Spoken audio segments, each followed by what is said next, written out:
కాలాతీతమైంది. ఎక్కువ సమయం తీసుకోకుండా 2-3 ముచ్చట్లు చెప్పి ముగిస్తారు. మొట్టమొదట మనం ఒక్కొచ్చి ఆలోచన చేయాలి. కాంగ్రెస్ పార్టీ మన తాతలు మన తండ్రులు అందరూ కూడా ఏదో రకంగా కాంగ్రెస్ తోటి లాభం పొందిరు, ఆత్మగౌరవంతో బ్రతికిర్రు. ఈరోజు మనం ఉండే నివాసాలన్నీ కూడా ఆనాడు కాంగ్రెస్ ప్రభుత్వము కాంగ్రెస్ పార్టీ ఇచ్చింది.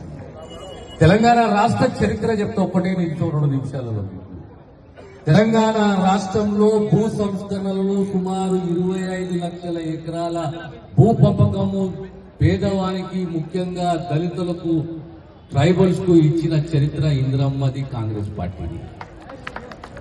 బస్తీలే కాదు, ఇప్పుడు మా దగ్గర విజయారెడ్డి ఉన్నది, ఇదే ప్రాంతం కదా పి జనార్దన్ రెడ్డి గారు ఉన్నది.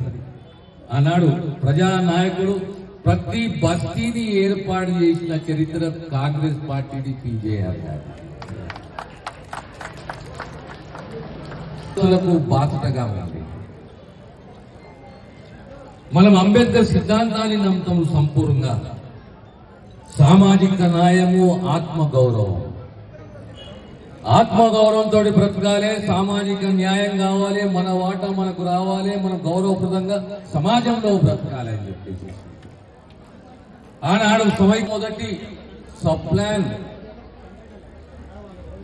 దళితులకు, షెడ్యూల్ కాస్టులకు, ట్రైబల్స్ కు, ఆదివాసులకు